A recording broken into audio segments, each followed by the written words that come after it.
What's up, man? Hey, where are you from? I'm in Ohio. Okay, what time is it there? It's 11:14. Okay, 8, 9, 10, 11. So East Coast time. Yeah. What time do you have to go to bed? Well, technically now, but man, I'm invested in this weekend. Like it's gonna be my first legacy, and I am going to roll Eternal Weekend either. So I really wanna, Oh, it's you know, this weekend? yeah, it's like Saturday. I'm gonna be doing it. Like I play Modern Merfolk, Uh-huh. and I'm going to go to the Open in Cincinnati on Saturday, and I'm gonna buy the all-day pass just to play, and I'm gonna do. There's at least two legacy events I can play on Saturday, and then I'm going to do the Modern Classic on Sunday. Hmm, that's crazy. Yeah, and then in October I'm going to Pittsburgh for Eternal Weekend. There's so limited time to play Legacy, and it's what my friends here do. They love Legacy, so Oof.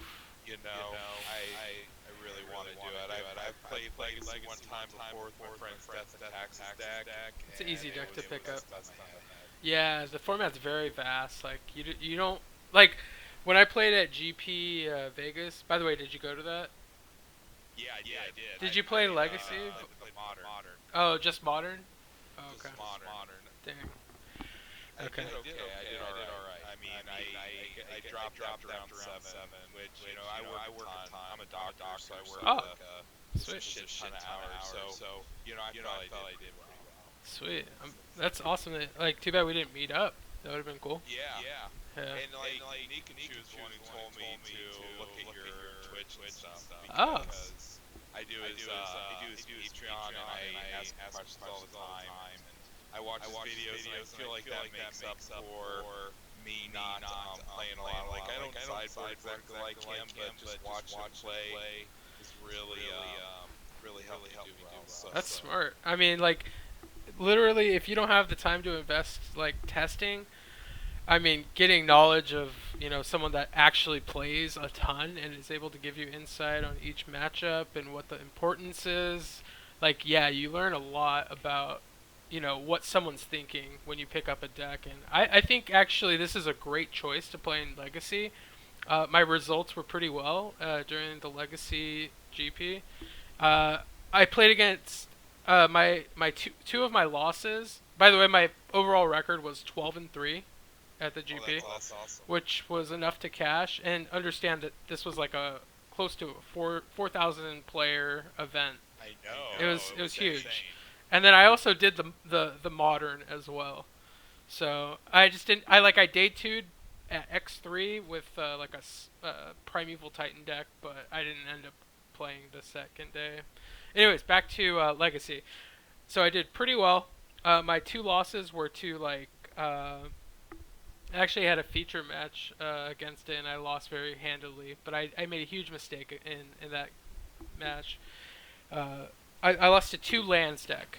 The very first round, and by the way, I had no buys going into this GPs. That's awesome. So I never eyes on it. exactly. I haven't been playing enough, but I play a lot online, so I was able to practice and get reps and figure out what decks are out there.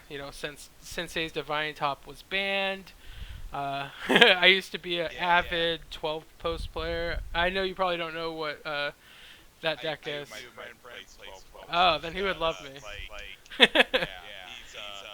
loves it. He's buying candelabras right now to go full cloud post, right? Where he's gonna go all blue. Oh, Remember? interesting. Yeah. I mean that's a brew in itself because right now that's not a top tier deck. Okay, so I would suggest this deck because it is very very strong of a deck and it has a lot of good matchups. Basically like buys, free matches. And that's what you want in a legacy deck. So, and the best part about this deck is the fact that you can actually beat your bad matchups. I mean, what's there not to like? And that's like a big thing going for this deck. I would say Chalice is probably the most interesting thing about this deck. Well, I mean, now the cat's out of the bag. Basically, that this deck is a Chalice deck, and Chalice has a lot of good attributes for it because it it does really well against the top tier decks.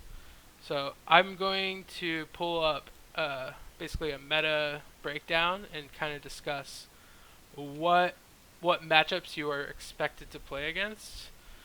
So let's go to Legacy, and I can show you and talk to you about like some cool tricks with the deck that you need to know. I do massively surf MTGO by like Goldfish. Yeah. This is I look at it like on a daily basis. I always try to see what decks are doing well. And yeah, like my track record is very good, I would say, because here I'm curious actually now what my rating is. This used to matter back in the day. Uh, it's seen better. I've seen it up at like the high 1800s, and it's probably because I don't know. But anyways, back to I like to get sidetracked. But okay, so uh, my version of Fish in Legacy is Gemstone Cavern. It's something that I innovated. I get a lot of questions in forums about it. Basically, it's a card that you probably like are having the most questions of. Well, I mean, I don't know if you. So Right now I don't have one. I used to have one, and I gave it to my friend. I mean, I know it's great if you have a ham in the game starts awesome, but I mean, I know what else you have. yeah, so the if you look at the curve, you see a bunch of 2-drops. Uh, the and I think Jola said it best, where he said that this card, if you have it on your opponent's turn, means you steal their turn 1, which is awesome. Like if you think about it, it's like even on like like games 2 and 3, let's say, and you're able to steal the you didn't have to win the die roll, you just stole turn 2 or turn 1 from them, which is huge for this deck because Legacy is a format where being on the play is so rewarding. And imagine, like yes, the drawback is the fact that you will essentially mulligan, right? You remove your worst card. So a sample hand of this with a 1-drop is what you probably want to remove the most with this card, because you skipped your turn 1. So you don't need, you don't always need the Aether Vial. And then let's say you're flooded on lands. Like, you need a maximum of 3 lands. And by the way, I'm going to post this video on like a YouTube too, so that, more people can learn about this. And then if you need to look back, yeah, great. And then Smuggler's Copter is something that I also I didn't necessarily innovate it, but I was suggested it, and we tested it out. We found out 2 is the correct number because having 3, it was fine, but you don't really want to go past 2, and I don't think you want to just play 1.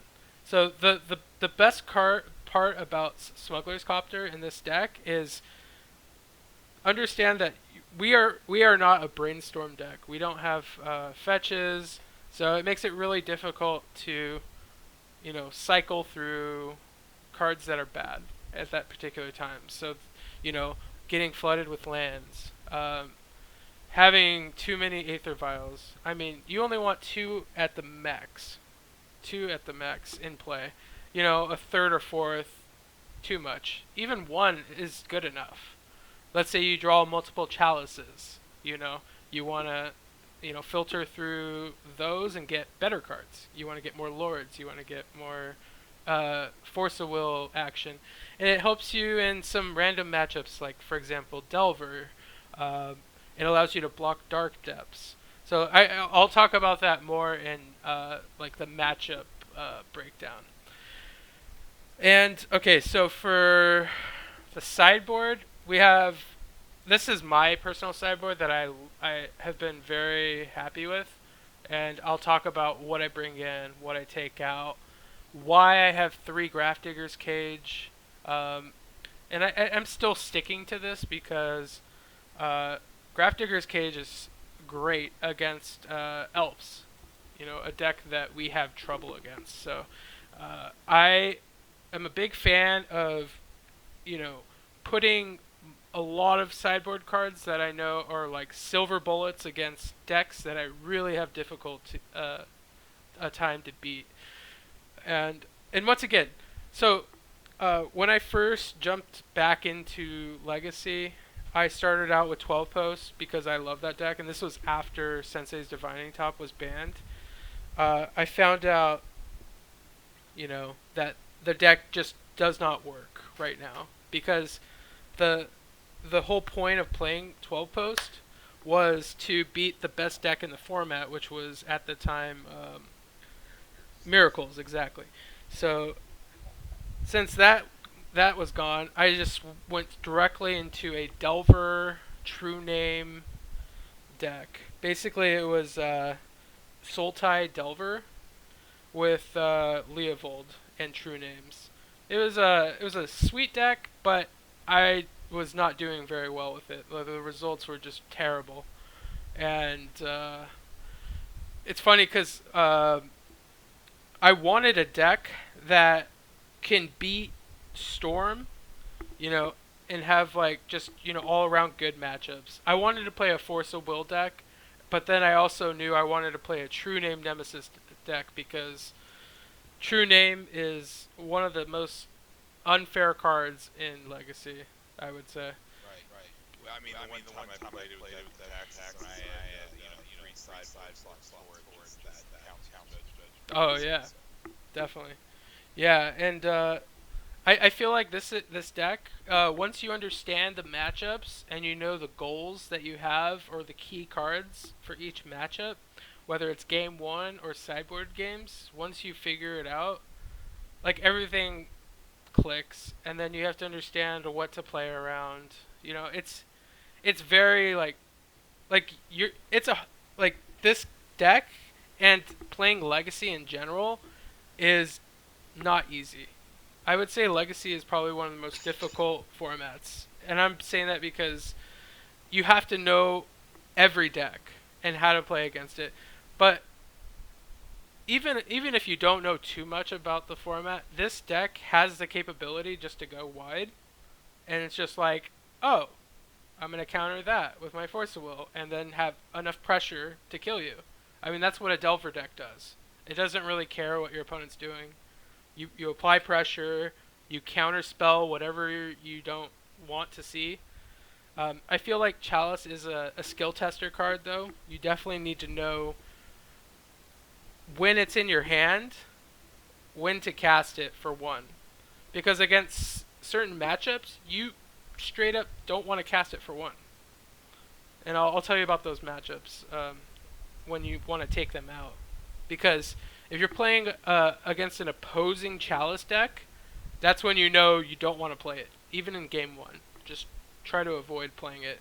Like, don't just spend a turn casting a Chalice on one when you could cast like a Lord, for example. Right. Or even just a 1-drop, even if you have 2 mana. Alright, so let's go into the matchups. So the top dog of the Legacy meta is Grixis Delver. If I had to say a percentage, I would say we're favored. And game one, we are, I would feel like 60% to win, which is good. 60% would be, we're favored game one. But games 2 and 3, I think we're a little bit more even. 50%, 45, maybe. So, if they are playing opposing True Names, and this has happened, you always have to be careful because Lord of Atlantis will pump them. And I've lost a game where I accidentally played this when I didn't need to. So if they play a True Name in this matchup, the opponent's playing a True Name, and you're trying to set up a turn. Always consider your life total, because you have to do the Deathrite Shaman math as well. So it becomes sort of a race, game one. If you're fortunate enough, let's say you're on the play, and you play a Chalice on turn 2, best case scenario because, yes, I mean they will have their Force of Will dazes, but if you can protect it with your own Force of Will or daze, perfect. You're able to defend it, and it's worth defending because Chalice on 1 in this matchup is key.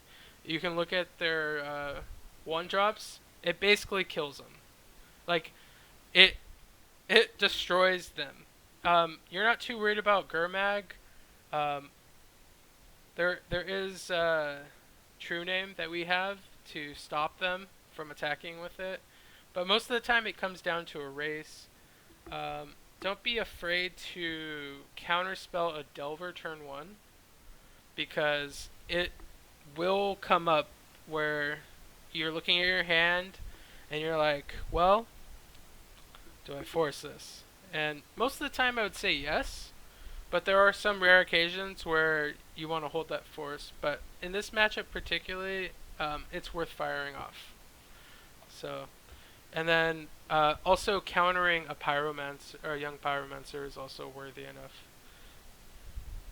So hopefully that helps. So yeah, but game 1, Chalice, King. So it's the card you're trying to dig for. Even if you have to cast it mid-game where you're just like turn 3, you draw the Chalice, and let's say you have True Name in hand. In this matchup, I rate Chalice as a more important spell than True Name. So that's something to think about when you're playing this matchup. Obviously, the perfect curve for this deck is to play Vial turn 1, turn 2 Chalice, and have Vial at 1 where you can just like sneak this into play and counter like whatever counter spell that they have, for example, like a Force of Will if they're tapped out. But you get what I'm saying. There's like there's a lot of good plays with this deck, and also I was gonna just say that like Vial is very, very solid. You know, obviously the format is full of Force of Wills, the format is full of dazes. If you have 4 Cavern plus 4 Vials, think about it this way. If you're the opponent, how many times are you gonna board out Force of Will? Yeah. Because you're not gonna have any counter. Right. I mean, countering an Aether Vial is not how I want to spend my day. I want to be casting stuff. So, like a good Delver player, or a good, opposing Merfolk player. I don't know. Regardless, board out Force of Wills against them, because we're. So I'm trying to transition into our sideboard. Right. So what we want to bring in and what we want to take out. So game 1, I identified this matchup as Chalice is great, and it still is game 2 and 3. However, they do get options. They do have their fair share of Ancient Grudge. If they do get that, it's pretty tough. I mean, I'm not going to keep in my counter spells just to save my Chalice for 1. I feel like it's not worthy enough. I'm more interested in keeping my card advantage basically, and my tempo. So Daze is a tempo card. So the way I would board generally against a Grixis Delver deck, and I've done this on the play and the draw, and if I'm wrong, I'm wrong. But this is the way I've noticed the matchups faring out. And I like to bring in Dismember, I like to bring in Jit, I like to bring in Back to Basics, and Vendilion Click. So the reason why I like Vendilion Click, and yeah, it gets countered by like, what is it called? Pyroblast. Yeah, it gets countered by Pyroblast, but I mean, what doesn't in our deck? But it does, if it resolves, you can also target yourself, which is a cool thing about this card. And, let's say you have an extra Aether Vial in your hand that you need to get rid of. Cool. Or maybe Curse Catcher's not doing it for you in the late game. You want to, swap that out, hopefully, draw a Lord or a True Name, something. So, but it also gets you information about your opponent, and it blocks a Delver. That's the key. Being able to, keep Delver in check. I would also kind of recommend an Echoing Truth. Your second one it's questionable. I normally don't bring it in. You can try it, bring it in, maybe cut an image along with that. I wouldn't be opposed to that. Just because image, if Chalice is in play, I don't know if you knew this interaction, but if Chalice is on 1, and you have an image copying Lord of Atlantis, some other creature, obviously not True Name. But what happens is, if they target your image with like Lightning Bolt, Right, it's gone. it's gone. Even though you have Chalice on 1, it's still dead. Right. So that's another lesson I learned with Phantasmal Image. You almost always want to copy this guy. If you can't copy this. Card draw. Yes. So far, I've been doing it to copy True Name or... Yeah, that's the best case. Counter their threats. Yes. Yeah. Another interesting interaction is if you copy. This is against Fatal Push. If you have Chalice on 1 and you're copying your opponent's Gurmag Angler, if they can actually target this with Fatal Push. Because the way Fatal Push works... Still slow, but it doesn't matter if that card's target. Exactly. So you just have to understand the rules and how that interaction works. But yeah, back to the reason why I like to bring in these cards. So back to basics. If you look at their deck, I'll pull it back up. No basics. No basics. So they are not untapping. And that's kind of how we deal with Deathrite. And it's not the greatest way. We could bring in Pithing Needle. But in my testing, I felt like Pithing Needle was so because I didn't want to draw it all the time. Like, what if they don't draw their Deathrites?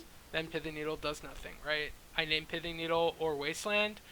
I'm not too worried about Wasteland. So, I mean, yeah, it does kill our Mutavolts, but I want a real card. I don't want a card that might do something. I want a proactive card. Whereas Pithing Needle doesn't do that for me. Right? So that's why I don't like Pithing Needle. But, however, back to basics, great. This is how we deal with their Deathrite Shaman activations. Okay, and then Jit. It's pretty self-explanatory, right? It's good against the creature decks. I know what it does. I'm very familiar with it, but I guess my big question when I was looking at your sideboard is I feel like being back to basics is something that comes in every time, and I feel like Jit is good all the time. So why is it particularly good this match? I know it destroys Deathrite and it also destroys Delver. All right. So the reason why I did try Umezawa's Jit in the main. And it is good versus most matchups. However, it's not good against every matchup. And that's the key word. Right. So, Jit can be a dead card. Whereas... And I'm not saying Chalice is always a good card. I'm not saying that at all. But it has more great, attributes. And it actually is, quote-unquote, it's actually a lock versus some of the decks that we play against. Grixis Delver is one of those.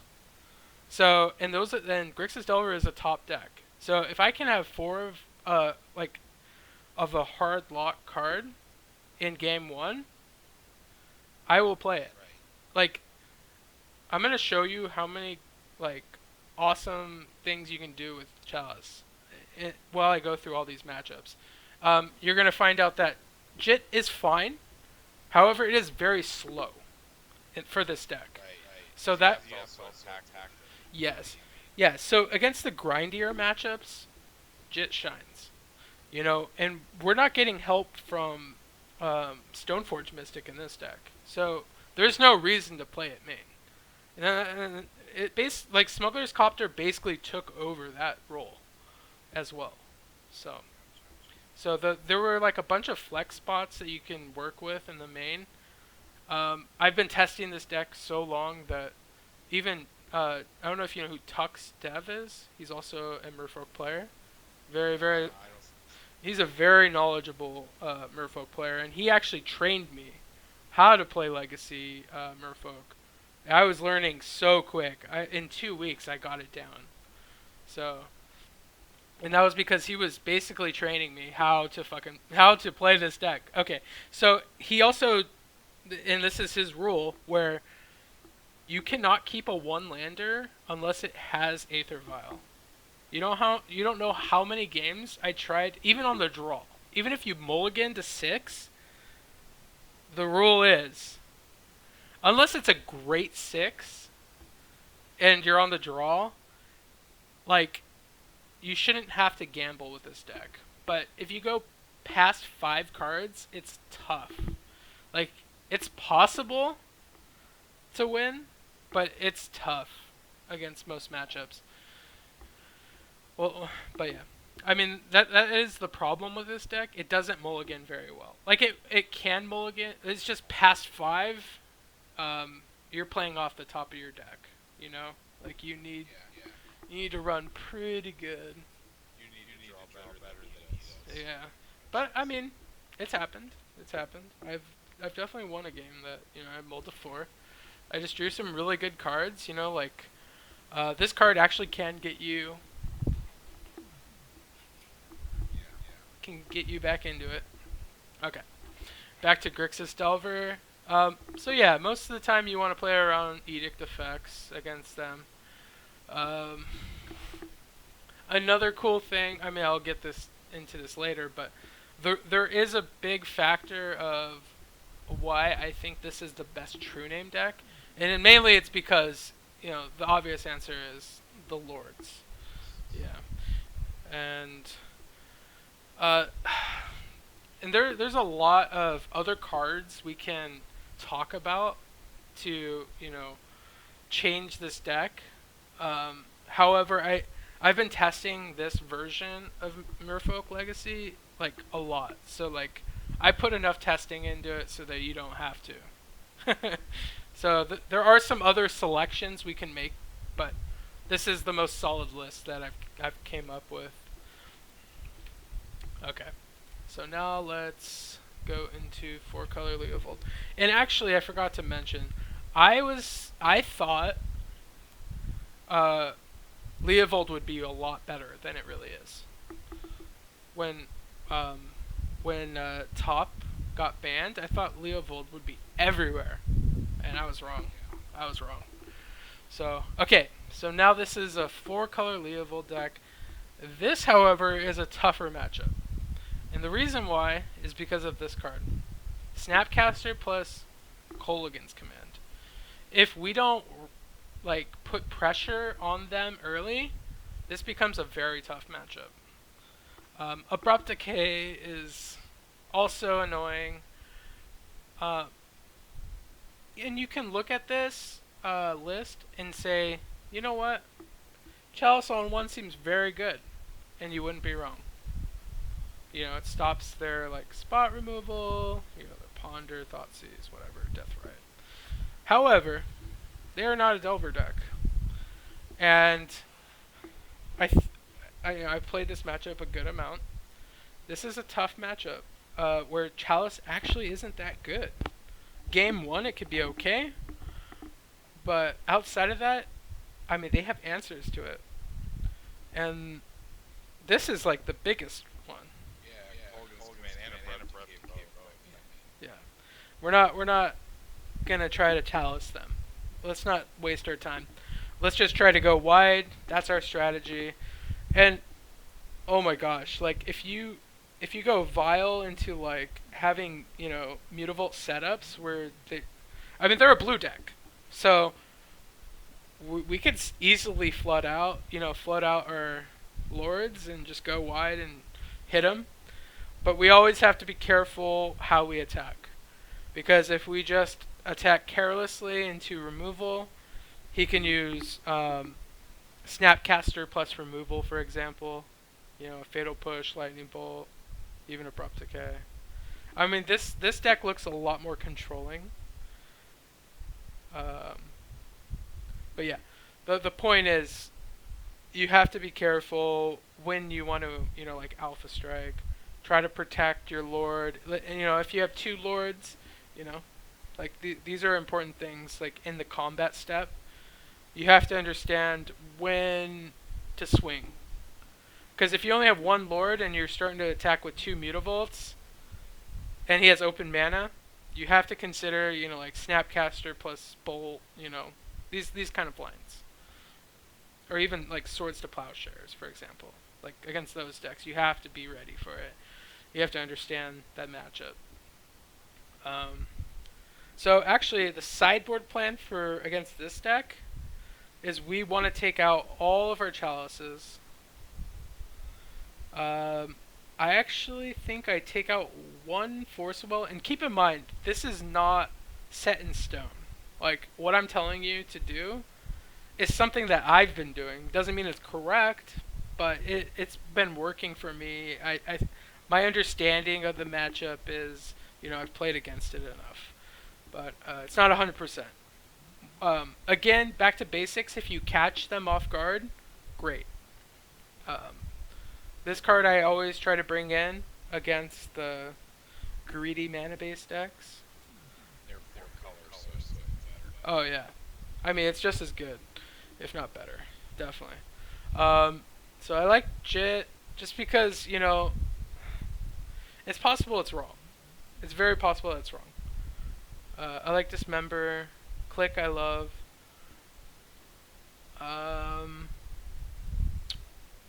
Let's see. I'm actually curious about trying this. Surgical against Snapcaster decks, I feel like are very... Like, that's not a bad place to be. Yeah.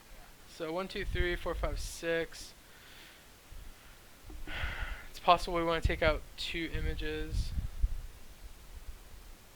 Maybe just play a Venser. I mean, Venser doesn't seem that great. It's either that... Yeah, when do you like Venser? I think that's the one card where I sit back and go, when is that good? Okay, at 4 mana, Venser is great against Sneak and Show. Okay. That's where he really shines. But against Sultai, when you're able to bounce Liliana, when you're able to bounce, what's it called? So this slot is actually for Submerge, by the way, as a free bounce. But because Venser is so powerful against Omniscience, and let me tell you, if you have this in hand against Omniscience, they don't have a way to rip it out of your hand. So their show and tell, as soon as they play it and you have Venser, they're done. And it's happened before where I played against it and I'm like, oh, Venser's in my hand and I don't have a fast hand. Oh, I get it because you're playing show and tell. They're going to exactly. drop their omniscience and you're going to go, I get it. Yeah. I get it. Yeah. So that's how that card works. And if you're able to counter their show and tells, that's fine too. But yeah, so when it resolves, yeah, that's when you show and tell the Venser, bounce their Omniscience, and you're like laughing because you're still applying pressure. And yeah, that's the flex spot because Submerge also hits Dark Depths, which is another card you want to put Venser in. Reanimator.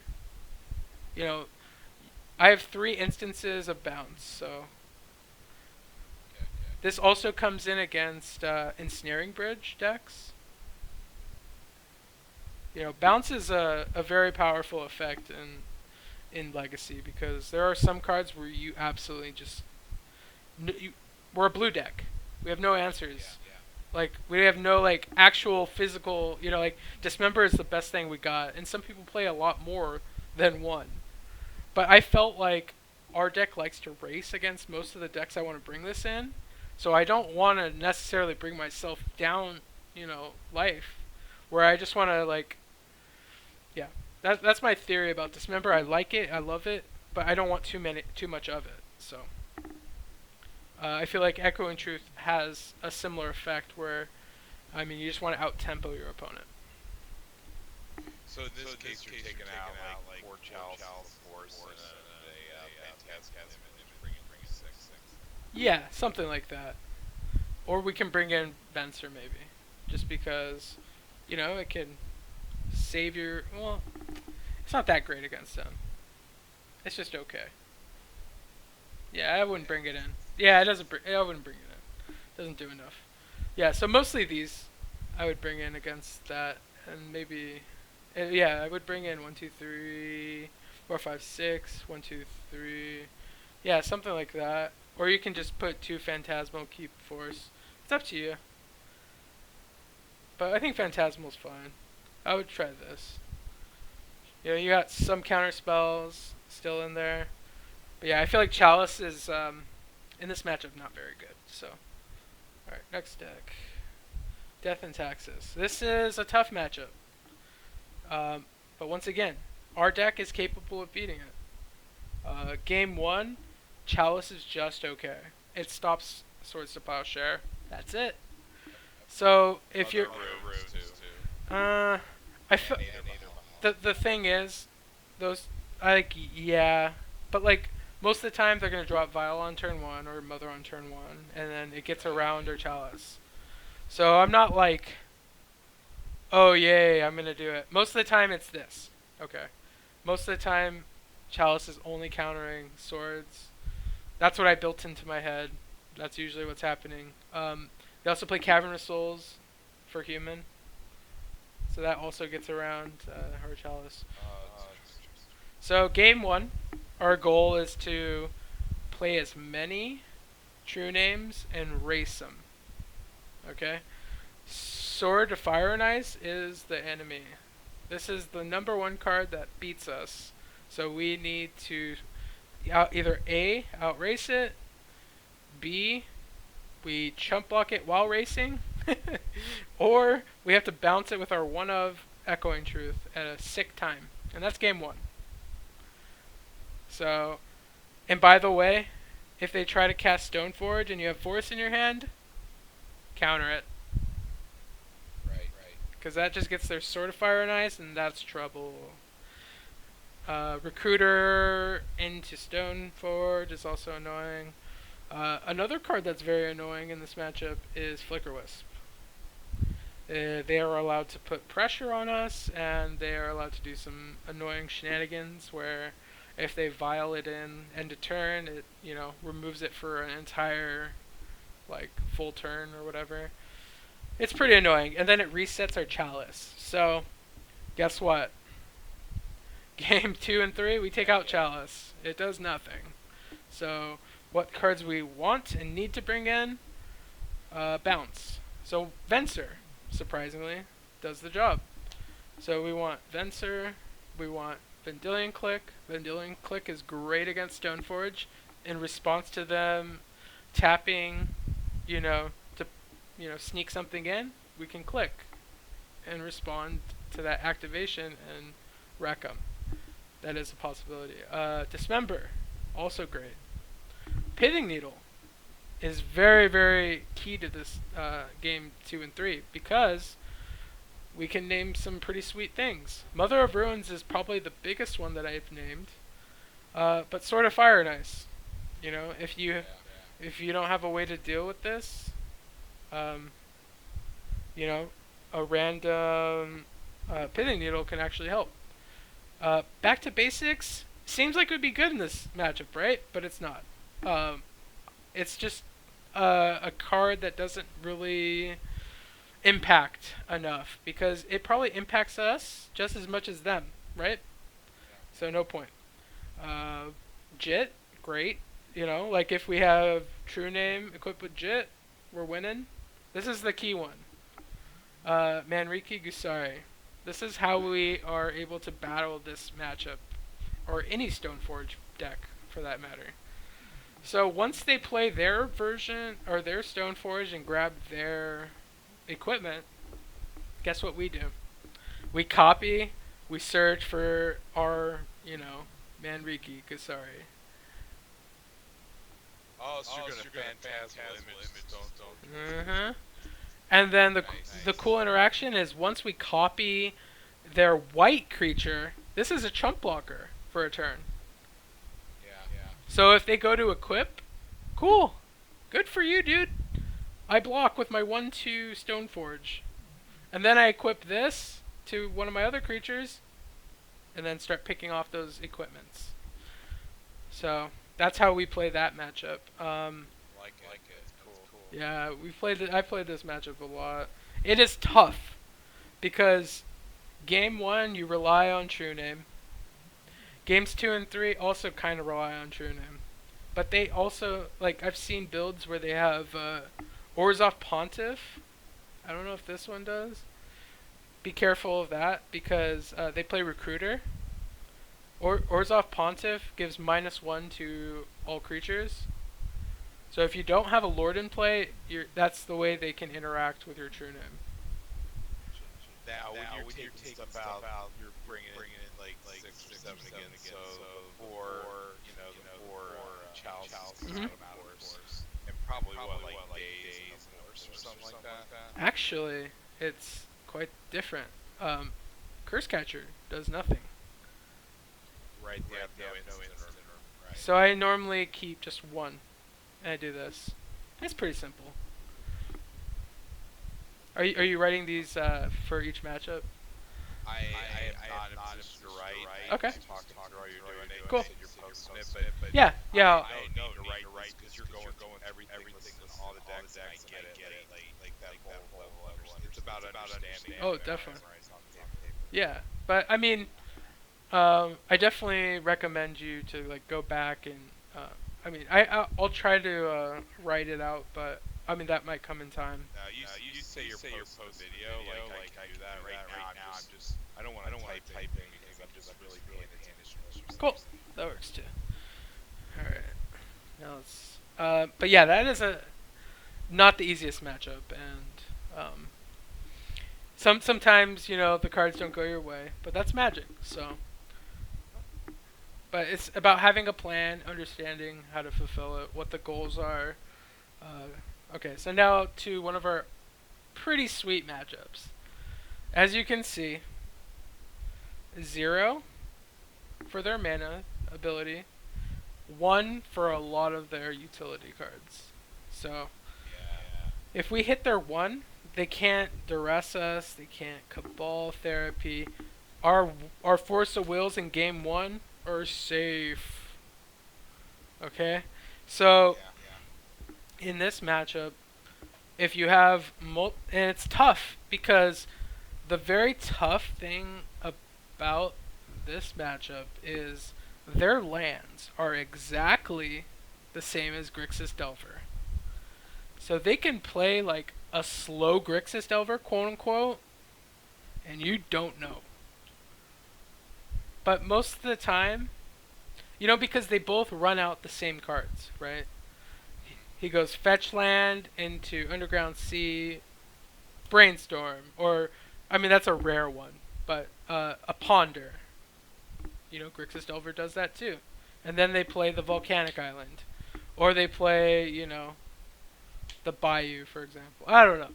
Regardless, the point is, it's hard to identify, but the way our deck works is Chalice on turn 2, for 1, it works, right? We want to do it against both decks. So there's no confusion in that. The confusion comes when you are unsure. Let's say you have 2 Chalices, and you don't know if your opponent is on Grixis Delver, so let's say they go turn 1 and you're on the draw. They go turn 1 Ponder. And you have 2 Chalices in hand. You have 2 options. You can put it on 0 on your turn, which is reasonable, right? Because look what it counters. It counters their mana. A lot of their mana. That's a lot. I mean, if they have a handful of those, you're loving life. But what if they have like a heavy Force of Will draw and they're Delver, where you just want 2 Chalices on 1? Like, okay, he countered my first one. Play the second one on turn 3, and it sticks, for example. Like, it's tough. So And that's like and that's what I got like was trying to get to was that you don't always know what deck they are on. Just because, and that's the important thing about Legacy as well, is knowing how to play your deck through the field. You have to know what to look for. You know, if your opponent's playing Death and Taxes, you automatically know, right? You know exactly what to do in that matchup. However, in this matchup, just by looking at lands alone, you don't always know. And that's kind of confusing, especially if they fast concede. Like, you don't know if that Chalice on 1 meant that, right? Think about it. Yeah. You Chalice on I 1, don't know. you see their land setup. They could be A or B. They could be both. You know, like, you don't know. So, in that sense, I normally just hedge against Ad Nauseam because Ad Nauseam straight up cannot beat Chalice on 1. They straight up concede to it almost game 1. Like, look at what they have to do. They have to jump through hoops. They have to, and like keep in mind LED and Lotus. Like if they have the sickest hand, where you Chalice on 1, like yeah they might be able to beat it, but like they're looking for X number of Cabal rituals. Like what they would have to do is counterspell a bunch of these 1-drops so that they can get enough mana. That's like the only way they can get around Chalice. Having multiple rituals, Cabal rituals, to, you know, get to the amount of Storm. And, yeah, it's super tough. Let me just tell you. Chalice on 1 against this deck is amazing. And then for you to be able to have potential backup, and that's another cool thing about Smuggler's Copter, by the way. You go Chalice turn 2, Copter on turn 3, sculpt the perfect hand to beat your opponent, you know, set up for Force of Will hands, and you beat him very easily. Okay, so now let's go into sideboarding. True Name, too slow. Phantasmal Image, too slow. This is against Tendrils. Tendrils matchup, okay? There's a difference between Tendrils and Epic Storm. I don't know if you've seen the other list. It plays Burning Wish. I haven't. Okay, the other one plays Burning Wish. It's different, in a sense. So what I like to bring in are these cards. I think I'm off by 1 card, but that's fine. Alright, so 1, 2, 3, 4, 5, 6, 7, 8. These are generally the cards I would bring in. So, True Name, Phantasmal Image, too slow against the combo deck. Obviously, Flusterstorm, I don't know if you played with the card. Great. I have. Yeah, it's awesome. So against Storm, it's your best friend. Do not be afraid to use it against a Storm player that just uses it for a duress, turn 1. Trading 1 for 1 to protect your Chalice or Force of Will, very important. This is what Flusterstorm's in there for, not just for the big haymaker like spell that they're trying to play. So don't be afraid to use it early. Click, you know, applies pressure. Important thing about Click in this matchup. The targets that you're looking for are cards. So if they have, most of the time they do have a setup where they have a bunch of rituals. Try to aim for cards that you can't deal with. For example, let's say they have Past in Flames and Infernal Tutor in hand. These are both very good cards. Infernal Tutor is the more effective card. Especially if we have Grafdigger's Cage. Grafdigger's Cage, as you can read, it affects their spells to be played from their graveyard. So Past in Flames counters it. Or, excuse me, Cage counters Past in Flames. So that's something to think about. Surgical is not a great card in this matchup. I'm going to be honest with you. It doesn't really... This card is mostly for other matchups, but getting information from your opponent allows you to understand what to play around. So that's always a plus. Getting information against the Storm player See, you know, if you need a chalice on 0, do you need a chalice? Wait for to chalice on 1. Um, how to play your turns out better. That's what surgical's for. And on the plus side, if they do go off with a Past in Flames, for example, this can randomly hit them. So it's not unreasonable of a card. Sorry, why did I bring Dismember? I don't remember. Let's see. 1, 2, 3, 4, 5, 6, 7. I bring in 1 back to basics because I have beaten Storm decks where, they're stuck on, like 2 lands, and they play out, and some are very greedy.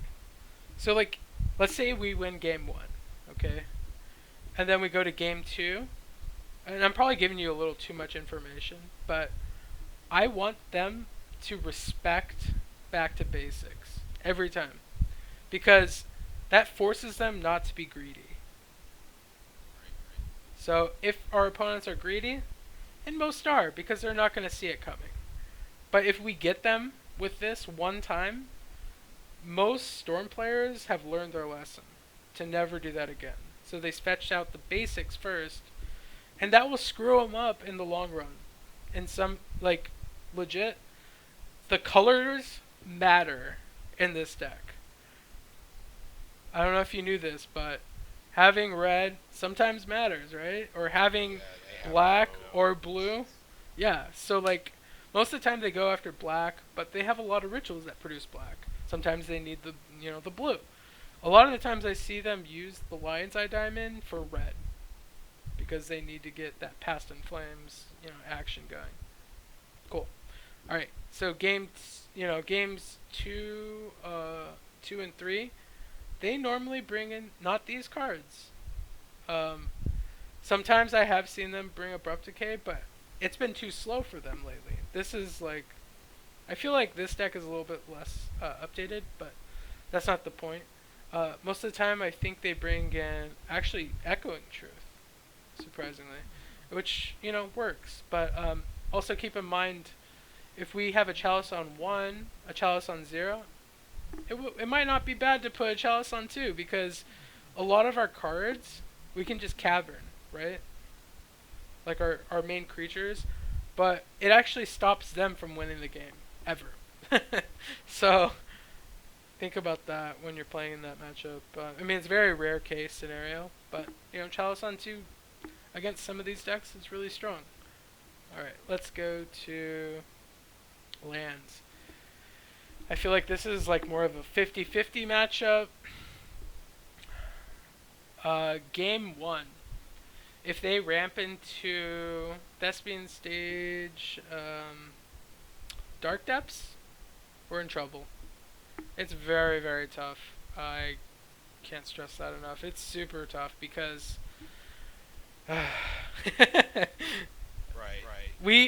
our best bet, and this is where I punted on camera, is you want to play Aether Vial turn 1, and then you want to have it up to tick up to 2, so that when our opponent attacks for 20, we vial this in, copy their 20/20, block it, and if they don't have Maze of Ith or Punishing Fire, we just win the game on the spot, because we attack back for 20, they're dead.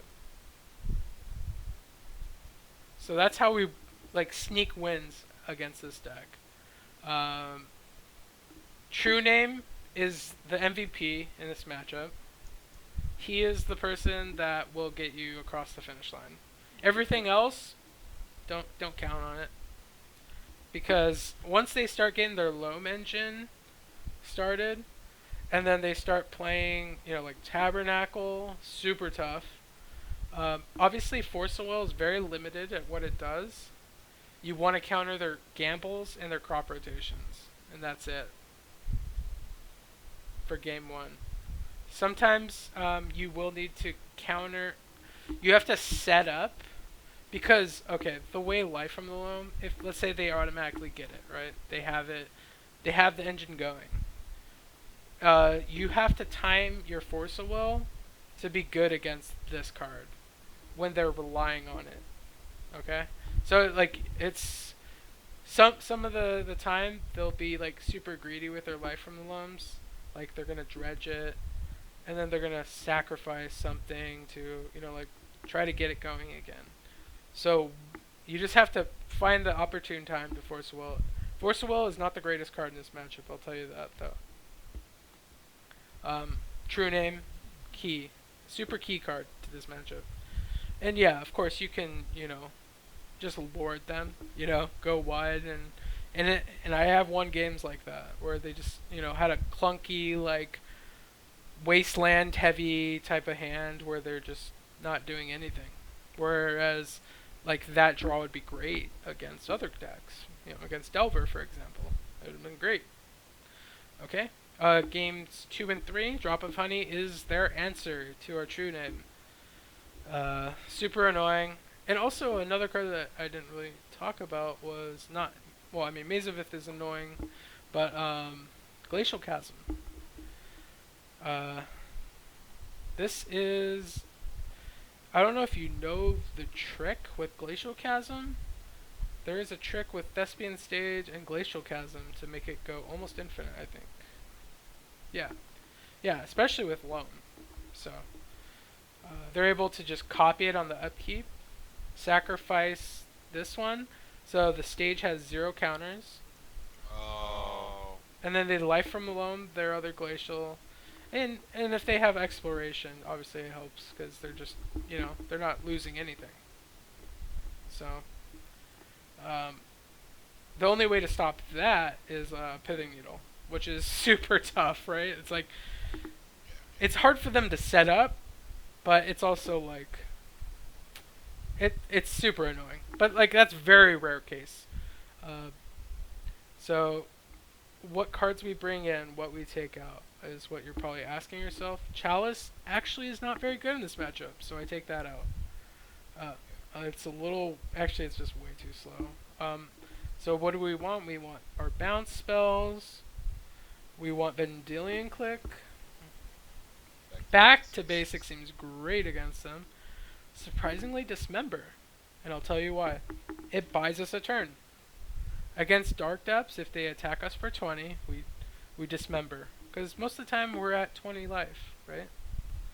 Yeah, and then you can violent test image and kill it and Dismember 5 block test. I don't know if that works, but I'm pretty sure it doesn't, because it's still indestructible. Oh, is it? Okay. Yeah. I didn't know that. Yeah, so I wouldn't try that. But if you are curious, just ask a judge, because I'm pretty sure it stays alive. So yeah, these, what else do we want? We want Surgical for their Loam. Or, most of the time, if you can, get rid of the Dark Depths. Straight up. If they dredge their Loam and they reveal or even if they discard their Dark Depths to Mox Diamond, try to Surgical it. If you, it's probably one of the most important things, because if you get rid of their Dark Depths, how do they win? They have Punishing Fire. Right. That's fine. And then another reason why I bring Dismember games 2 and 3 is because Tireless Tracker is a problem. Dismember kills this Tireless Tracker. They bring in Croson Grip, which is a problem. But that's about it, aside from Drop of Honey. What else do I bring in? I bring in Pithing Needle, because we name Thespian Stage most of the time. Right. So this is what we bring in. So we bring 1, 2, 3, 4, 5, 6, 7, 8 cards. What do we bring out? We bring out Chalice. I mean, I am normally taking Curse Catchers out. Right. No, it's sorcerer's really Not much, yeah. Like, you're not countering a Life from Loam. I mean, Gamble costs 1. Like, it's rarely, countering anything. So, That's normally what I take out in this matchup. If you want, you can keep him in and try to go like a more aggro strat, but I mean,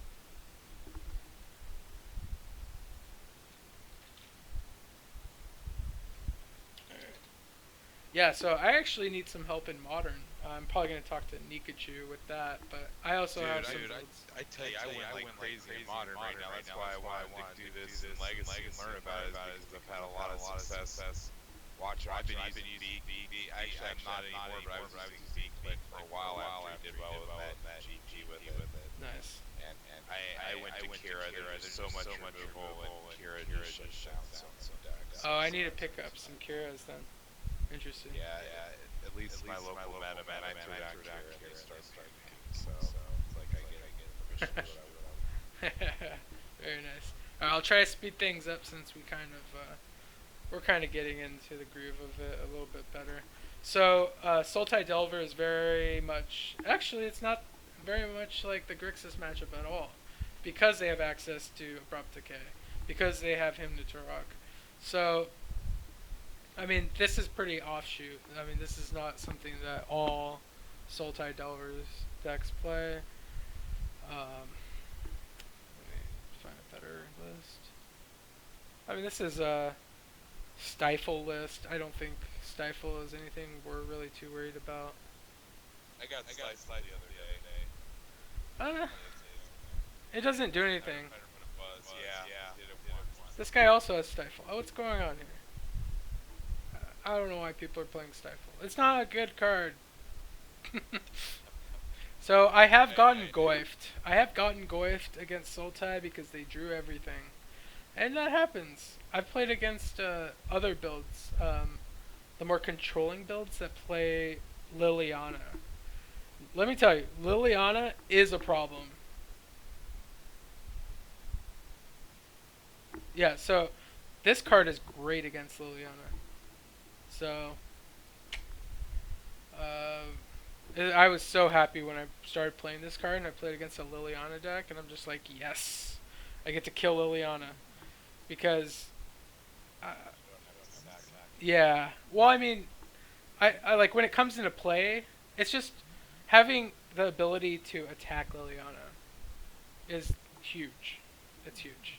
So when they like if they kill your true name, let's say it's the only creature on board, unfortunately.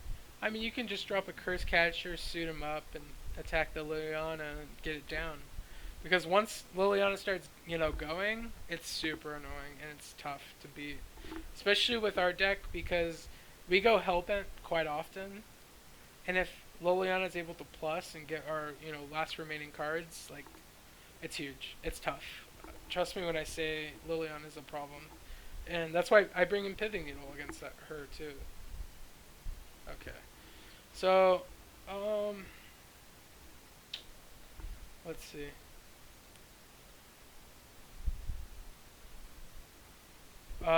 Marsh Casualties is a card you need to play around in this matchup. V-Click is good. Let's see. Against Delver. Okay, Back to Basics is so. This is something that I like. Like, yeah, I think Chalice is okay against this matchup. I don't think it's that great. I feel like Back to Basics at any point of the game can just shut him out. And that's the difference. If they don't have Deathrite and they have no cards, no basics, I think Back to Basics is great. But, yeah, against the Delver decks, they don't play basics, it looks like.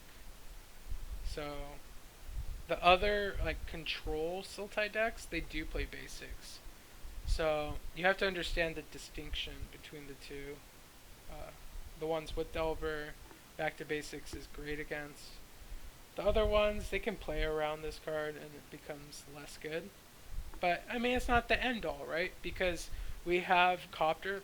Even if you do make mistakes with sideboarding against what you don't know, Copter is great at, cycling this card. Or you can just pitch it to Force a Will if it's really bad.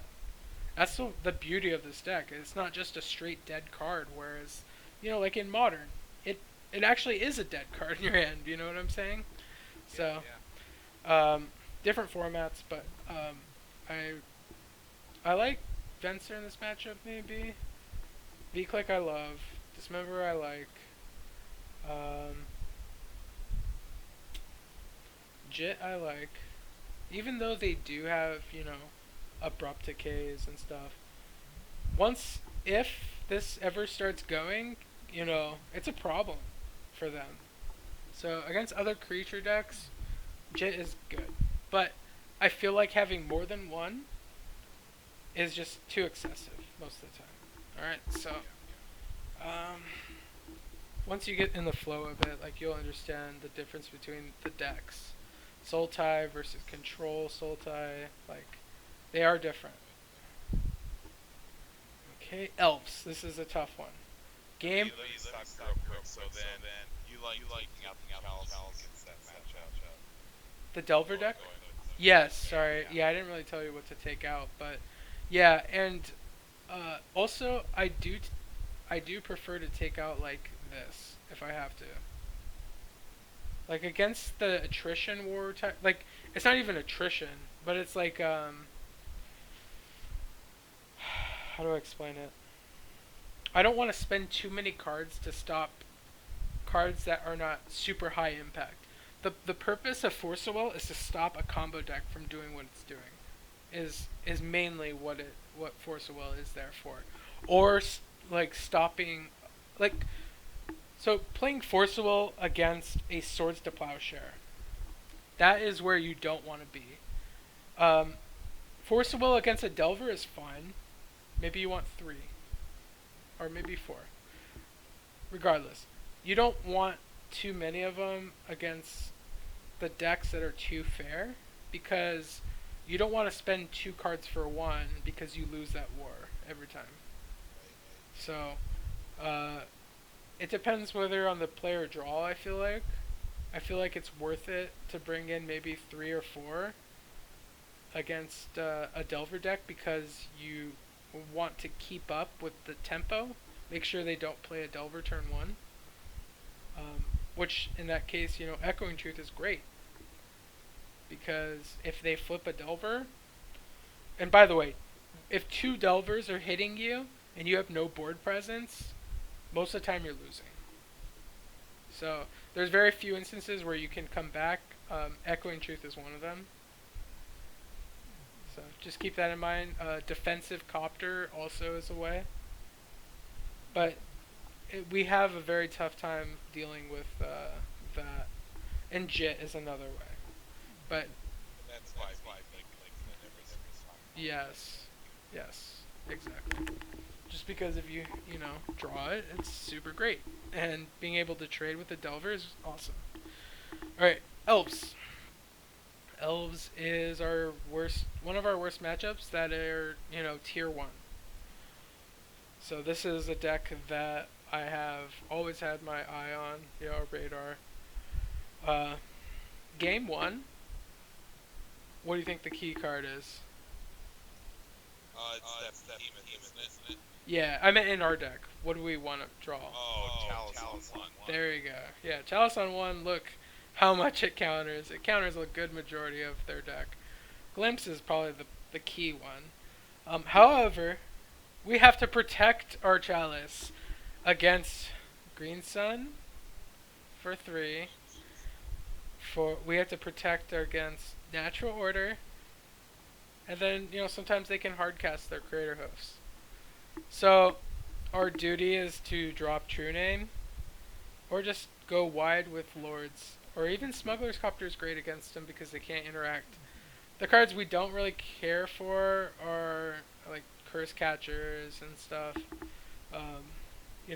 Copying True Name definitely goes down. Just pressuring them is really important.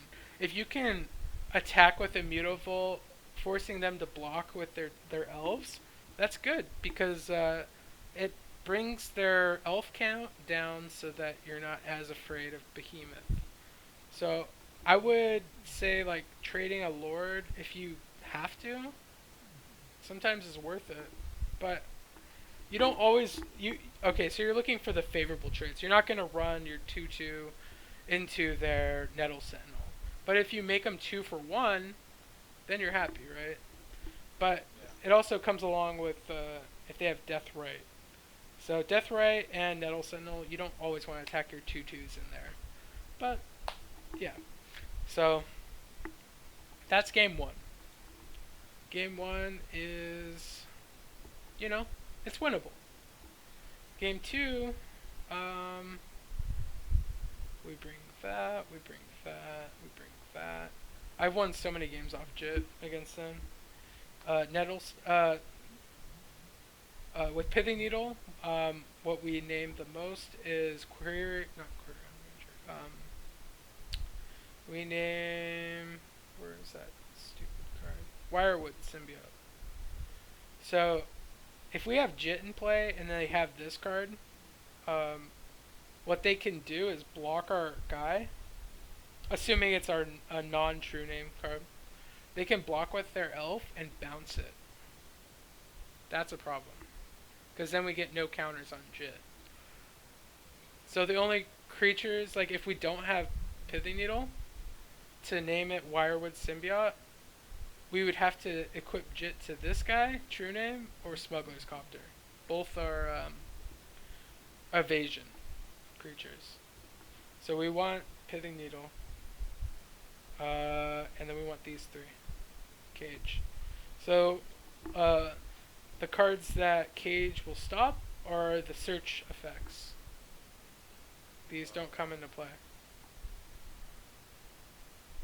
So the way this works is creature cards can't enter from libraries. Cool? The cards we don't like in this matchup are Curse Catcher. Doesn't counter anything.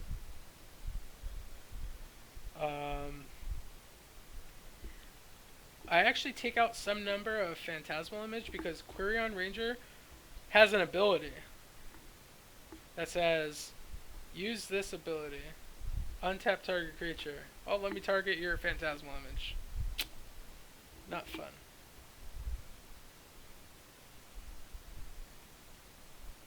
So, Right. It's gone. yeah. So, this is kind of where I like to be. 1, 2, 3, 4, 5, 6. 1, 2, 3, 4, 5, 6. So, something like that. And this is not a fun matchup, by the way. I always feel like I see L whenever I play. Yeah. It's a top tier deck. It's very strong. And then countering Glimpse,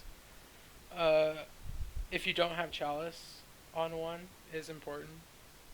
And that's why this matchup is just horrific. It's not a good matchup at all.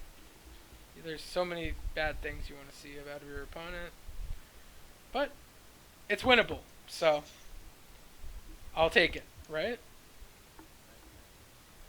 Like, I played against it once at the GP, I beat it, so I got lucky. Alright, now let's look at this. This is just another iteration of Grixis Delver. Wait, let me see. Does it play Delver? No, this doesn't play Delver. Okay, this is probably the one I'm most familiar, I think, against. Let's see. Yeah, so this guy plays no Delvers, but it still plays the usual suspects of, like, 1-drops. I mean, I see 1 Kolaghan's Command. I'm not going to be afraid of, 1 Kolaghan's Command. I'm mostly afraid of the decks that play Snapcaster plus Kolaghan's Command, okay? So Chalice I would still keep in this matchup. And it just takes a lot of experience, my man. You have to play against these decks. They all look the same, dude. Until you figure out, is this Delverless? Or is this one with Delver? The biggest tell, I would say, is Wasteland. Wasteland is probably, like, a big indicator if it's a Delver deck. Because it prides itself on tempo. So once you drop Delver, Wasteland, I mean, that ends a lot of games. So this is more of like a control. Well, it's not a control deck. It's like a more, I don't know how to explain it. It's just not as, all in, which is, I think, not terrible. It's not. It's kind of in the middle.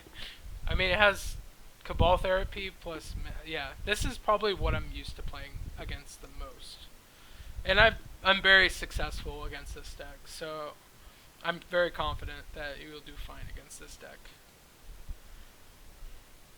Okay, Miracles.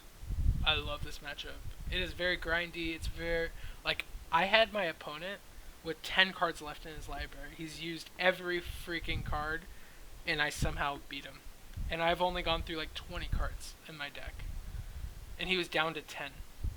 And I beat him. I don't know how I did it. I could probably show you the replay and you'll be like, wow. I drew all four true names in my top 20 cards, which is awesome. That's how you have to beat it. So I had literally 3 true names at the bottom of my deck. That's how I beat him. So he had a Terminus 3 different times, and he still lost. Wow. Yeah, it was bonkers. And it's funny because I mean, this isn't the normal build, by the way. The normal build plays Mentor main, like Right. 2 Mentors. Here, I'll try to find it. I think this guy plays. Yeah, this is the correct. Yeah. So no, I mean it is now. Like I see a lot of people playing this build, and I've played against this guy plenty of times online. Solid player, but I don't think I've ever lost to him because this deck is a buy. If you know what to look for, how to play against it. Chalice on 1 is perfect. This is how we beat them game 1. The key card that you need to protect with your Force of Will is once you have a Chalice on 1, it stops all their cantrips, which is huge. It stops their swords. That means all of our other cards are live. All our creatures are live. So they're forced into winning with Jace, which is not a winning play. Mentor is also not a winning. Like, it actually is. Excuse me. Mentor is an actual win for them. If they're able to slam it turn 3 and then just start cantripping into our chalices. Yes, exactly. I have lost a game like that. So I can see why I beat this guy at game 1 so often. Against other opponents, they play Unexpected Absent. Do you know what that card does? I have played against it, but it's like... It's this card. The permanent wherever they want. Yeah, so you pay 2 white, put non-land permanent onto... basically on top of their library. Where X is... So like if they Unexpected for like 1, it'll go to the second or first card.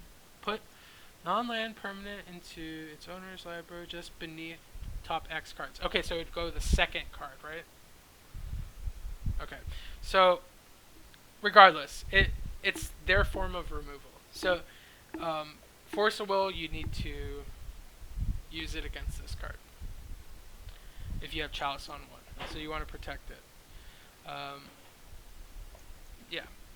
So there's a lot of information, man. But hopefully you're getting some of it. They do play Containment Priest, which is good against our Aether Vial, games 2 and 3. But once again, the reason why our deck is very positioned well against them is because if we have Mutavault, multiple Mutavaults in play, plus Smuggler's Copter, it's so good.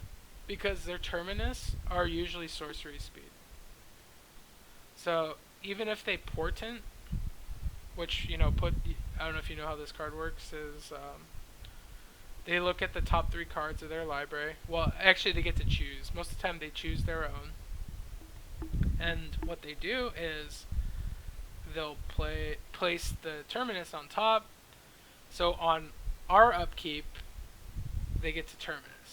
Which is fine, because then we get to activate our Mutavaults and swing in, So we're not too... Yeah.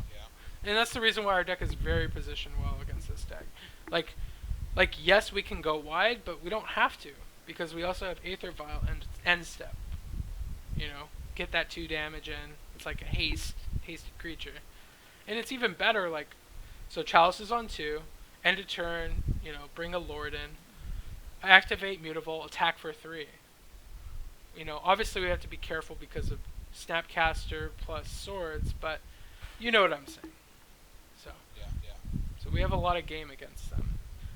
What we bring in, what we take out in this matchup are...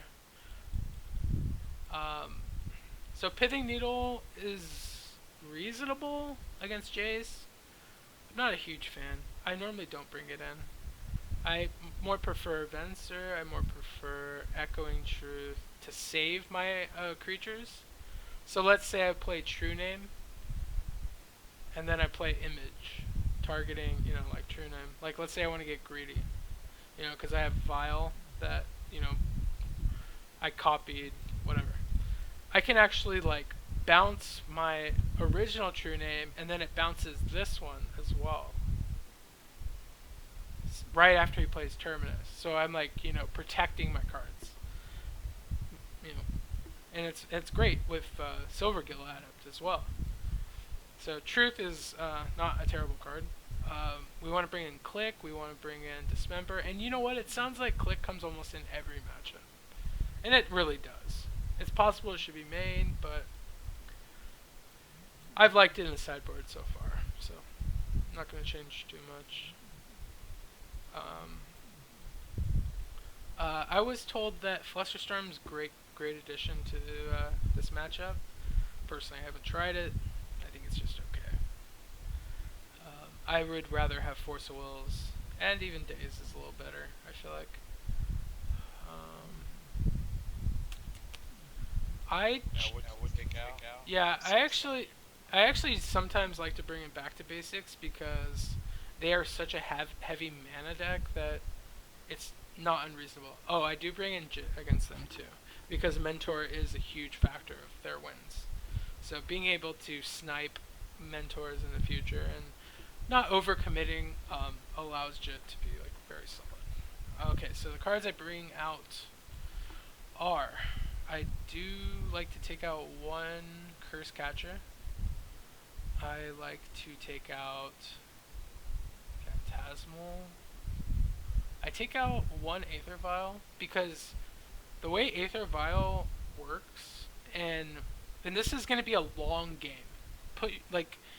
Put in your mindset that in this game that we are playing against our opponent, we will draw, I would say 20 cards. Like, not 100% like we're drawing 20 cards, but the way our opponent's deck works is they're trying to survive. So, and then our mindset is we do not want to throw the game away by running all of our creatures out into Terminus.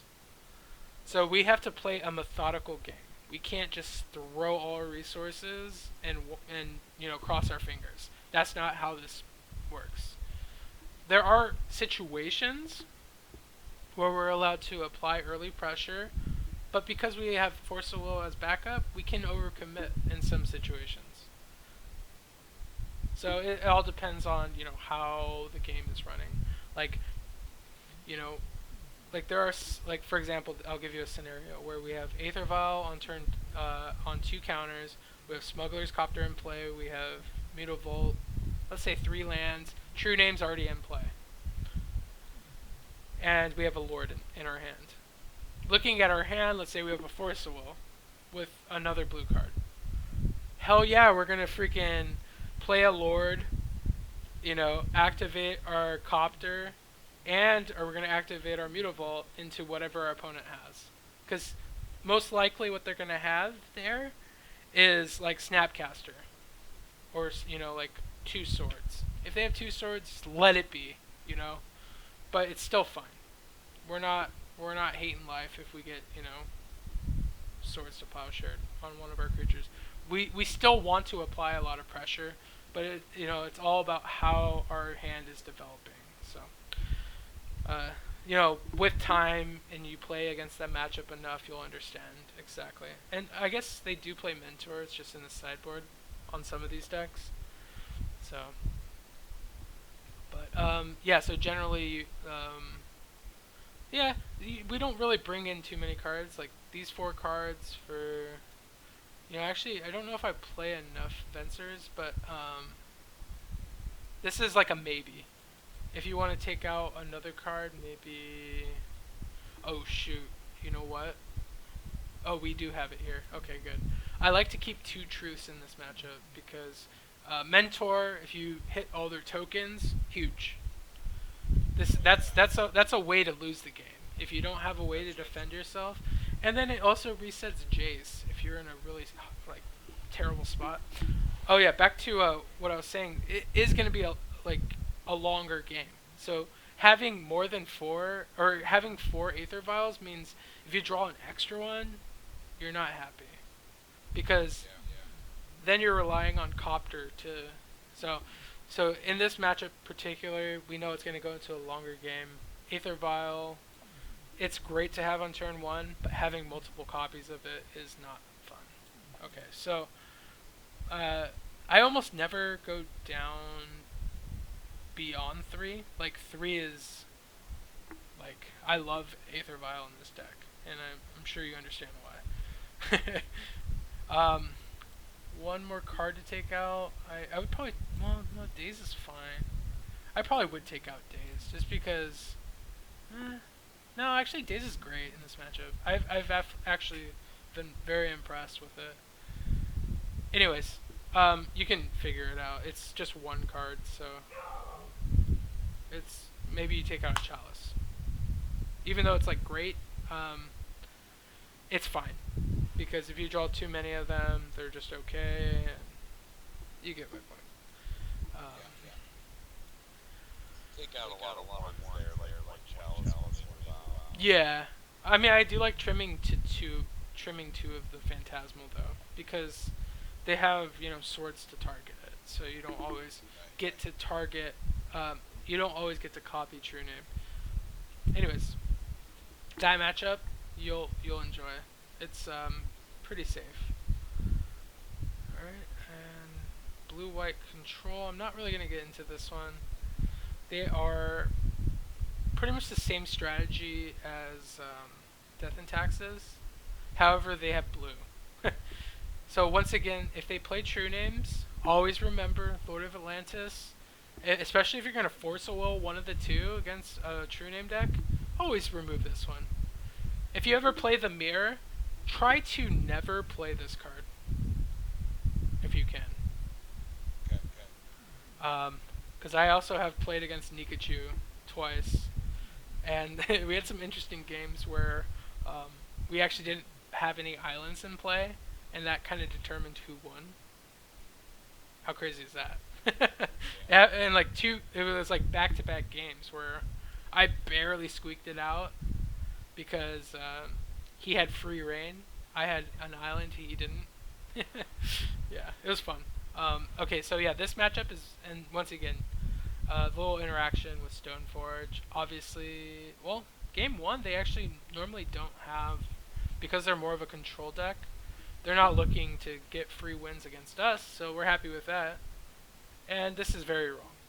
You don't want, like, our opponents, majority of the time that are playing Stoneforge decks, are going to have Sword of Fire and Ice because it's a free win card for them. Okay, so expects, whenever you play against a Stoneforge deck, expect Sword of Fire and Ice because that's how we lose games when we're not ready. So Gusari, this. I mean, back to basics might be okay if they have low basics, which they might respect. Yeah, it wouldn't be good against them. Like 2-color decks, it's rarely. Yeah, against 2-color decks, you normally don't want back to basics, unless they're playing the fast lands. You know, like City of Traders or Ancient Tomb. Those are the hallmark lands that you want to be stopping or slowing down. Okay, so I didn't want to get too much into that. Black-white is also... Oh! What is this? This is a deck that I've lost to quite a few times. It is a very tough matchup. Because they are able to Thespian Stage Dark Depths. That's a problem for our deck. It is very tough to beat this combo.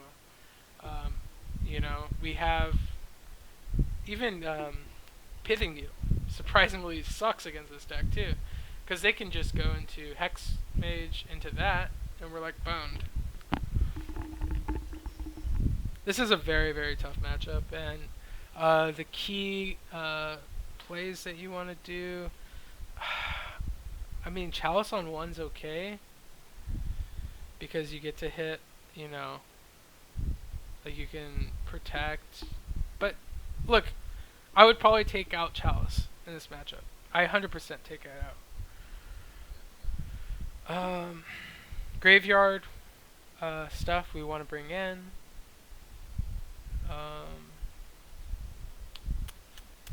This is just a terrible matchup, and I've beaten it only a handful of times. I've lost to it majority of the time. It's just very versatile. It's very powerful. Like what spells it, and it's like a combo deck. So generally, Force of Will is okay. However, they have a lot of game against us. So we just have to hope that their draws are just far worse than their fast draws. You know. So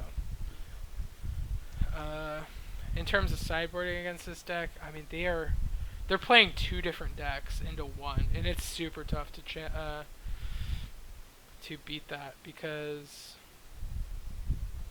I mean we have to prepare for both sides basically. If he tries to reanimate, we have to bring in our reanimate spells. If he hard casts a Grave Titan, I mean we have to copy it. You know, like Phantasmal Image is a great card against the reanimation stuff. Alright, so now I'm going to get into Reanimator, so this is a perfect transition. It's quite the opposite in this matchup. Our opponent in this deck is only trying to do one thing, reanimate. So we actually have a great game against them. There are times, depending on your hand, the way it's sculpted, let's say if we have two Chalices, always Chalice on 0 against this deck. Games 2 and 3, once you know exactly what you're playing against, Chalice on 0 makes it so that our opponent can't just Gristlebrand into play and then start comboing and doing more things. It's not highly advised to put Chalice on 0, but it's important to note that you can do it against this deck. So game 1, Chalice on 1 is great, right? We get all of these stuff, and look, he has so many ways to. So he needs Entomb and Faithless Looting, which costs 1, or he goes down to hand size and pitches the Gristlebrand or whatever. Okay, and then interesting play against them that I've done is I've copied their Tidespout Tyrant and played Chalice for 0 to bounce their Tyrant. Aether Vial on for 2, or just like copying their Gristlebrand. Like we have Force of Wills. I've lost to games where they've cast Gristlebrand and just kept attacking, and I just didn't draw enough creatures to swing back, because the way their deck works is if they activate Gristlebrand, it doesn't necessarily mean they win, because what do they play? They don't do much. So it's like a super good matchup, and obviously if we draw our 1 of game 1, it's super awesome. But Chalice on 1 is a goal. So games 2 and 3, True Name is too slow, so I take him out.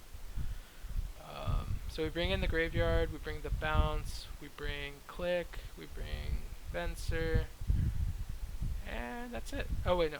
Pithing Needle on Gristlebrand is good. So we have 4, 5, 6, 7, 8.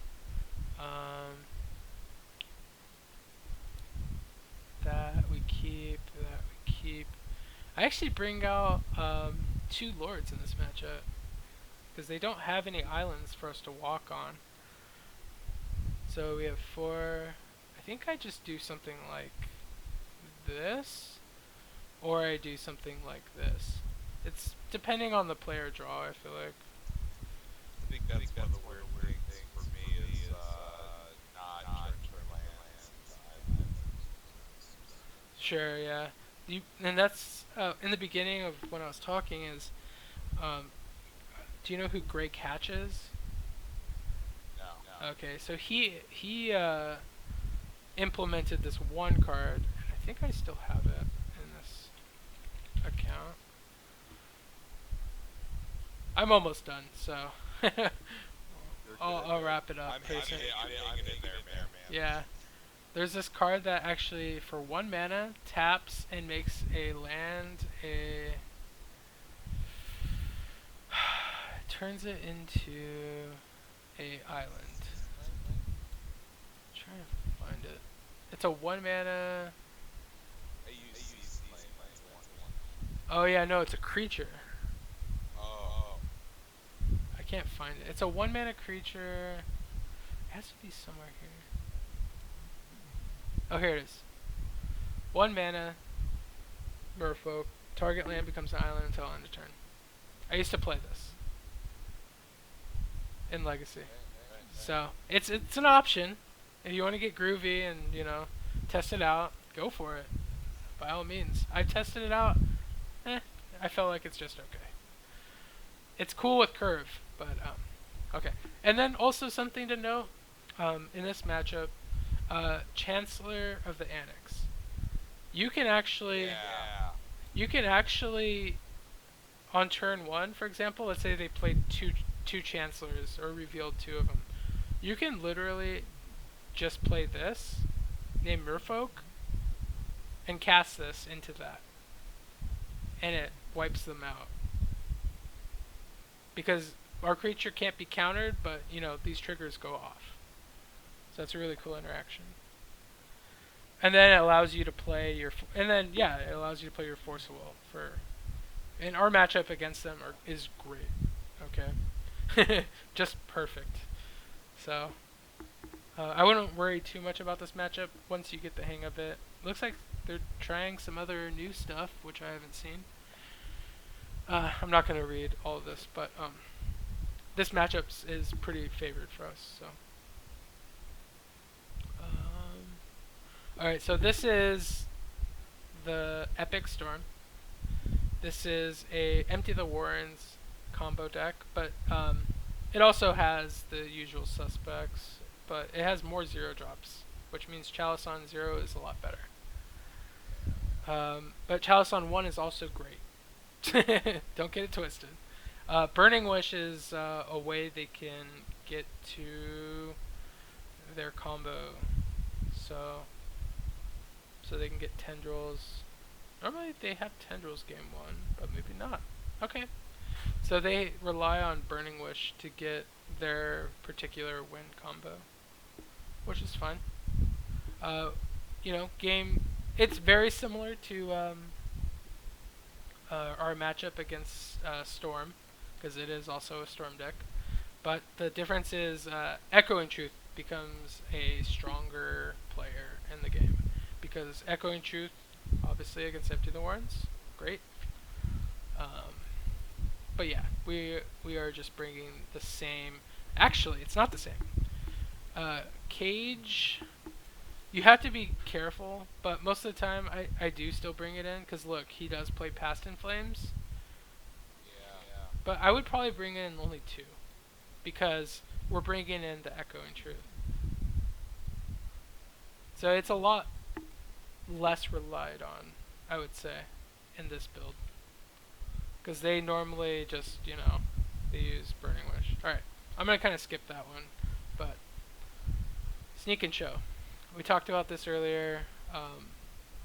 So game 1, the key, it's similar to lands where you want to play your Aether Vial to 2 as fast as you can. You know, it's a goal you want to have in mind when you're playing this matchup to get it on 2. Because if they show and tell their Emrakul, guess what happens? They lose. Because once they show and tell and then you copy it end of turn, you're attacking them back. And they're just dead. It's happened several times against that deck. So keep that in mind. Yeah, that's the key player. I mean, and I'm trying to give you like the goals that you can do against these the popular decks, because it's the goals that matter the most in that matchup. But the way Fish operates is the same as like a Delver deck, where the idea of just playing creatures, and this is the beauty of this deck, is you can turn the tides, so to speak, like in a moment's notice. So like if we go end of turn Vial into Lord, hardcast another Lord, and you know activate our Mutavault, like we're swinging in for big damage, and it's unblockable damage. So it's like turn around here, take 7 with only 3 creatures, 2 Lords and a Mutavault, take 7 unblockable. Like that happens in a lot of these games. So and then just having forcible backup means beautiful. Like it's perfect. Like you win games so easily. That's why I like this deck. It's just it can turn the game around so quickly. Sneak attack. That is a tougher card to beat. So, and what we want to bring in, I like to bring 1 back to basics in. I like to bring Echoing Truth, even though it seems kind of rough. But sometimes what they do is they're lacking in the red department, so they'll just try to cast Sneak Attack. And being able to bounce that. And believe it or not, I have played a game where I had to bounce their Omniscience. Like, it got to that point where, okay, so, I'll tell you, and this was at the GP, and this was one of my losses. It was such a close game. My opponent plays Show and Tell. He puts in Omniscience, I put my Vendilion Click in. I look at his hand, his only action spell was Gristlebrand. I top decked Echoing Truth, bounced Omniscience. That was how I had, you know, a chance in that game. It was crazy. Crazy. So, Echoing Truth is worth bringing in, as weird as that looks. And then once again, I just told you why Vendilion Click is not a terrible card. It also allows you to end a turn, you know, action, or, or on their draw step. Pitting Needle on Sneak Attack, or Gristlebrand, depending on the scenario. Preemptively, you want to play this card, because it becomes a lot worse. So Sneak Attack is the usual name for that. Flusterstorm, I was told is okay in this matchup. I'm not a huge fan. I normally would just bring in 1, maybe 2, if you're really thinking it's good. I feel like True Name is too slow in this matchup. I like Chalice because a lot of their cantrips, and if you want to counter Lotus Petals, maybe? It's up to you. I mean, it's a shot in the dark, but because our deck doesn't have Gitaxian Probe, it's very tough to find out if, you know, the Lotus Petal is worth countering. I mean, they only play 3, so I'm not shooting for 0. I would play it on 1. But in my sideboard, I probably would take out 1 or 2, just because the card isn't super necessary, but it's good. It's not bad. And then, like, how many cards? 1, 2, 3. I would do something like this: 3, 4, 5, 6, 7. 3, 4, 6. I feel like we only want 1 instance of the bounce. So something like this: 1, 2, 3, 4, 5, 6. 1, 2, 3, 4, 5, 6. Something like that. It doesn't have to be exact, like I was saying. It's just you have to identify, what's too slow, what doesn't work, what's just okay, what's good. In this matchup, I told you Vile into Image. This is, you don't want to trim any of those cards because, you know, It's great to Emrakul your opponent, All right, so um, Dark Depths, I told you, was very tough. This is probably one of our harder matchups, and it's somewhat tier 1. But as you can see, it's on the lower scale of things. But once again, Dark Depths, early Dark Depths it's a problem, and we don't have unlike the other version where it had reanimation and this, we just have to treat this as like almost a lands deck in a sense. So having surgical is fine because if you're able to get rid of all their Dark Depths, we have a great shot of winning. I'm very exhausted right now. I feel you, I am too. Doing a good job though. Yeah, I'm trying. I'm not going to go into too much of this, but Jund is a terrible matchup. Like, pretty bad. Maverick is also very tough, actually. Burn is surprisingly 50-50. I've actually lost to it a good amount of time, but I've also beaten it a good amount of time. The key cards in Burn is having Chalice on 1, of course. True Name is actually a beast. Knowing what to Force of Will is huge because you have to understand your hand first, because Eidolon can be a problem if you have to play a bunch of 2-drops, to stay in the game. So forcing an Eidolon early is not a bad thing. Fire Blast is huge. You want to be ready for Fire Blast if you can. Price of Progress is another card you need to play around. Don't play your Caverns freely. You have to understand your opponent might play Price of Progress.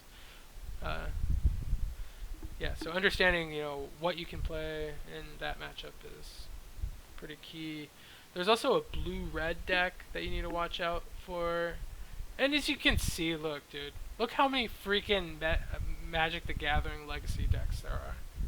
Yeah, there's so many. It's just how you identify. I'm sure you know what Infect does. Yeah, I'm going to have to go through the rest another time. That's cool. I think this is about... this is good right here, actually. Good stuff. Yeah. So I kind of set some, good understanding, hopefully, for... Oh, dude, and you'll love this matchup. Big Red. They are a Chalice deck. So, this is the rule. If your opponent's doing a Chalice deck, doing Chalice deck things, you always take them out. You never keep them in. There's very few times where you actually want to keep Chalice in against a Chalice deck. And I'll tell you one deck. There's only one deck that makes sense to do it, and it's... do you know who Caleb Durward is? The name's familiar. Is he a Storm player? No. But he's a streamer, actually. Okay. So, but he plays this one deck called... what is it called? Jeez. What is that deck called? Caleb... Durward... Legacy... Bomberman. That's what it is. Okay, so this deck plays a ton of 0-drops. So look, but it also plays Chalice. So this is like, and understand this, dude. I play so much Legacy, and this is how I'm able to design the deck, understand why the cards I have in there are for the meta, and the meta is those top decks that I was explaining. Okay, so yes, there are decks in there that we have a terrible matchup, but as you can see, like how I was explaining it, we have pretty good matchups, and that's all that matters. If we can't beat the top decks, there's no point of playing the deck. So that's the key thing of like me playing this deck still. Yeah, so what I was trying to get at is most of the time, if not all the time, Chalice, against Chalice decks, take them out. But against this deck in particular, if we get Chalice on 0, they are boned. And you probably won't, well, actually you might play against this deck. But the way this deck works is it's a combo deck. And the way it works is Walking Ballista, mainly. And then this guy.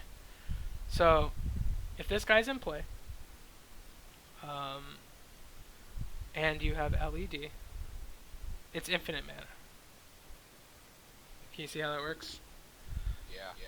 Okay, so that's all he needs. You know, just constantly recur it, make infinite mana, bring back Walking Ballista, tap out for infinite.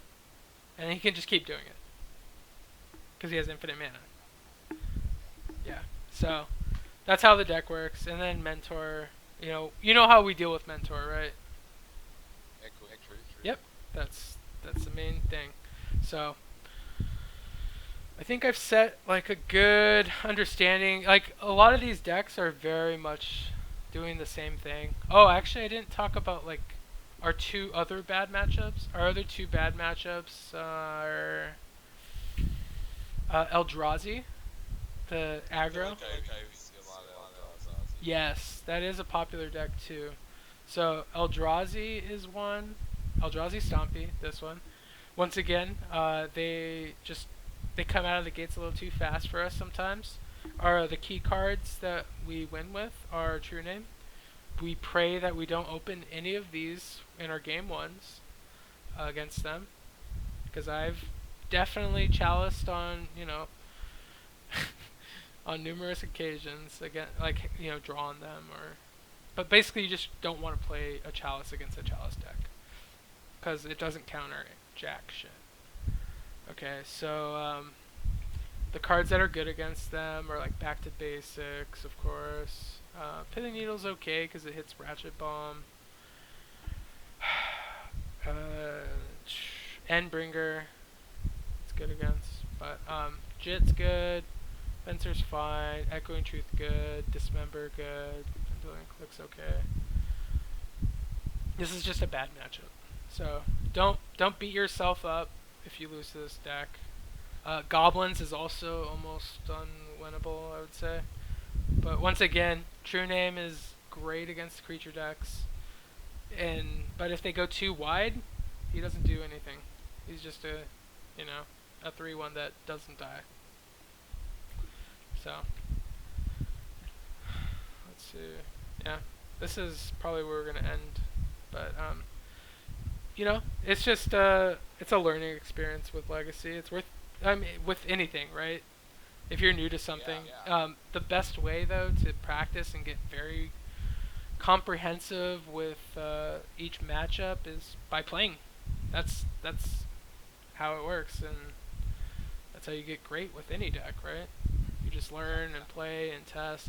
I'll admit I played like 500 plus games with Merfolk Legacy. And that's because I was training and practicing for GP Vegas. I wanted to do good.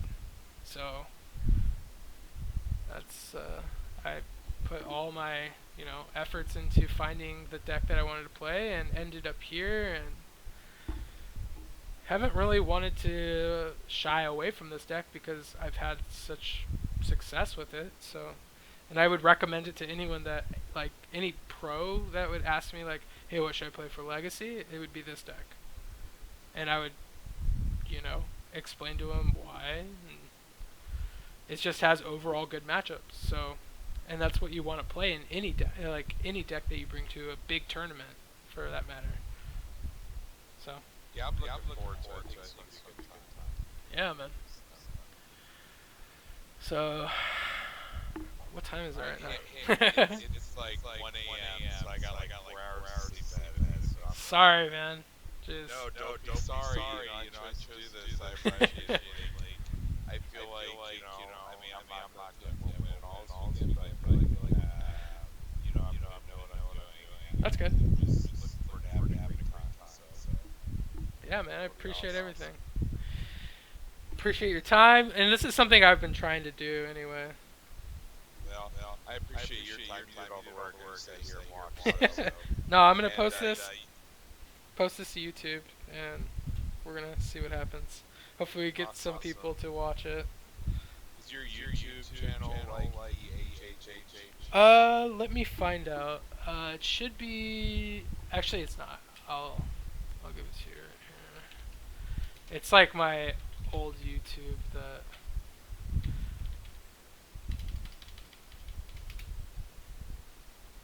It's like AKYO2121.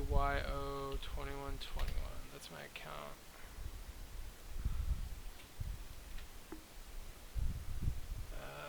I sent it to you on Facebook. Yeah, I just pulled it up too. Yeah. So it'll be uploaded there. This whole thing. Sweet. Yeah. All right, man. Man, and I sent you I threw a donation your way too while you were Oh, sweet. Thanks. So I appreciate your time. Yeah, definitely, man. Alright, If you have any other questions, just hit me up on Facebook and I'll help. Cool. All right, man. Awesome. Have a good night. Alright. Sleep well. Yeah, I'm going to bed. See ya. Later. Alright. This will wrap it up, and if you guys want to leave comments on YouTube, I'll try to answer them too. Alright.